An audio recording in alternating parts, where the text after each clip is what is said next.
নমস্কার বন্ধুরা, food lover চ্যানেলে সবাইকে স্বাগত জানিয়ে আজকের ভিডিওটি শুরু করছি। আজকের রেসিপি হলো ম্যাকরানি মশলা পাস্তা। তাহলে চলুন দেখে নেওয়া যাক খুব সহজে কিভাবে বানানো যায় ম্যাকরানি মশলা পাস্তা। মশলা ম্যাকরানি পাস্তা বানাবার জন্য এখানে 1 বাটি পরিমাণ ম্যাকরানি পাস্তা নিয়ে নিয়েছি।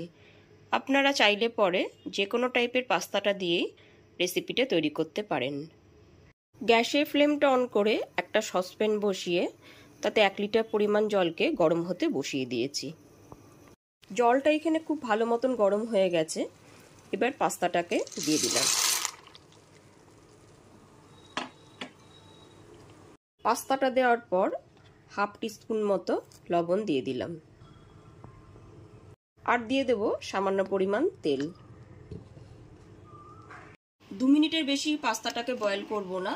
পাস্তাটা বেশি বয়েল হয়ে গেলে পরে নরম হয়ে গিয়ে ভেঙে যেতে পারে। পাস্তাটা এখানে বয়েল হয়ে গেছে। দেখুন পাস্তাটা ঠিক এরকম পর্যায়ে। গ্যাসের ফ্লেমটা অফ করে দেবো। এখানে দেখুন পাস্তাটা কেটে যাচ্ছে। এরপর গ্যাসের ফ্লেমটা অফ করে দিলাম। গ্যাসের ফ্লেমটা অফ করে দিয়েছি। এবার সমস্ত পাস্তাটাকে একটা বাটিতে তুলে নেব। সমস্ত বয়েল করা পাস্তাগুলো একটা বাটিতে জল ঝরিয়ে তুলে নিয়েছি। পাস্তাগুলো জলে ধুয়ে জল ঝরিয়ে তারপর বাটিতে তুলে নিয়েছি। মশলা ম্যাকরনি পাস্তা বানাবার জন্য এখানে নিয়ে নিয়েছি একটা বড় সাইজের পেঁয়াজ। পেঁয়াজটাকে এরকম ছোট ছোট কুচি করে নিয়েছি। আর নিয়ে নিয়েছি একটা বড় সাইজের টমেটো। টমেটোটাকেও এরকম ছোট করে কুচি করে নিয়েছি। আর নিয়ে নিয়েছি ক্যাপসিকাম আর গাজর।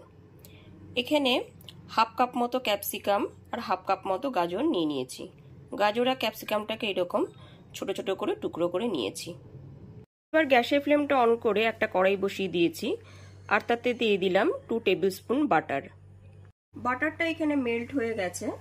এর মধ্যে দিয়ে দিচ্ছি 1 টেবিল স্পুন মতো রসুন কুচি।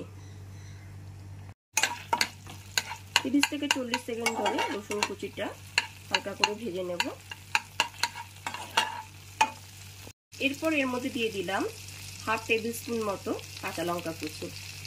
ঝালটা আপনারা আপনাদের পছন্দ মতন দেবেন। যেহেতু এটা বাচ্চারা খুব খেতে পছন্দ করে, ওই জন্য ঝালটা অল্প পরিমাণেই দেবেন। রসুন আর কাঁচা লঙ্কাটা এখানে ভাজা হয়ে গেছে। এরপর এর মধ্যে দিয়ে দিলাম একটা বড় সাইজের পেঁয়াজ। পেঁয়াজটাকে এরকম কুচি করে কেটে নিয়েছি। পেঁয়াজটাকে এরকম হালকা বাদামি করে ভেজে নিতে হবে। কুচিটা এখানে হালকা লাল করে ভাজা হয়ে গেছে। এরপর এর মধ্যে দিয়ে দিলাম সবজিগুলো। এখানে গাজরটা আগে ফার্স্টে দিয়ে দিচ্ছি। দিয়ে দিচ্ছি ক্যাপসিকাম কুচিগুলো। গ্যাসের ফ্লেমটা লো টু মিডিয়ামে রেখে 1 থেকে 1.5 মিনিট ধরে ক্যাপসিকাম, গাজর আর পেঁয়াজটাকে খুব ভালো করে ভেজে নিতে হবে। এরপর এর মধ্যে দিয়ে দেবো 1/2 টিস্পুন মতো লবণ। লবণটা খুব ভালো করে মিশিয়ে নেওয়ার পর এর মধ্যে টমেটো কুচিগুলো দিয়ে দিলাম।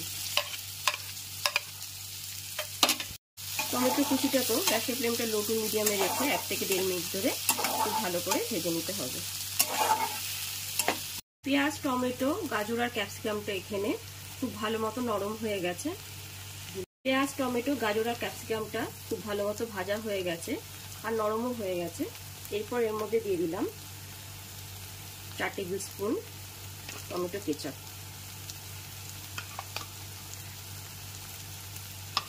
টমেটো কেচাপটা খুব ভালো করে মিশিয়ে নিতে হবে। আর দিয়ে দিচ্ছি 2 টেবিল স্পুন মেয়োনিজ।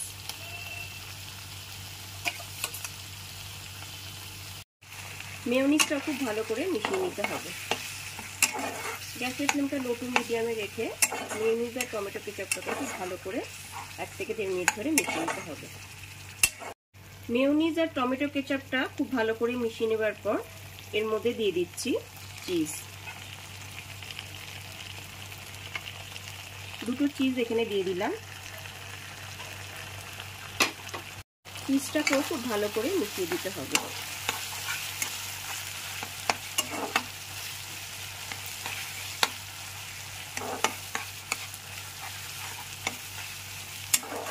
চিজটাকে এখানে আমি অ্যাড করে দিয়েছি। আপনারা চাইলে পরে শেষেও চিজটাকে অ্যাড করে দিতে পারেন। গ্যাসের ফ্লেমটা লো টু মিডিয়ামে রেখে চিজটাকে খুব ভালো করে মিশিয়ে নিতে হবে। চিজটা এখন দেওয়াতে ফ্লেভারটা খুব ভালো আসে। এরপর এর মধ্যে দিয়ে দিচ্ছি বয়েল করা পাস্তাগুলো।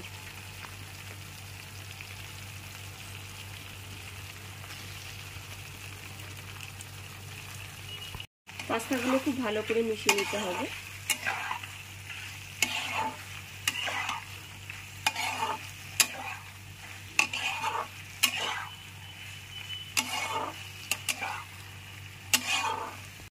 এরপর এর মধ্যে উপর থেকে দিয়ে দিতে হবে 1 টেবিল চামচ পরিমাণ চিলি ফ্লেক্স,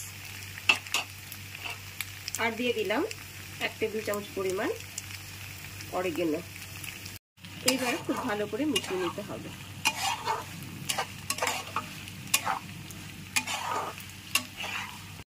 এবার গ্যাসের ফ্লেমটা অফ করে দিয়েছি। এবার একদম রেডি হয়ে গেছে আমার ম্যাকারনি মশলা পাস্তা। এবার একদম গরম গরম সার্ভ করব ম্যাকারনি মশলা পাস্তা। ম্যাকারনি মশলা পাস্তা রেসিপিটা অবশ্যই বাড়িতে একবার ট্রাই করবেন। তাহলে আমার রেসিপিটি যদি আপনাদের কাছে ভালো লেগে থাকে তাহলে অবশ্যই এটি লাইক করবেন আর কমেন্ট করে জানাবেন আমাকে আমার রেসিপিটা আপনাদের কাছে কেমন লাগলো। আর অবশ্যই আমার চ্যানেলটাকে সাবস্ক্রাইব করে দেবেন আর পাশে থাকা বেল আইকনটি অবশ্যই প্রেস করে দেবেন। আমার ভিডিওটি দেখার জন্য অসংখ্য ধন্যবাদ।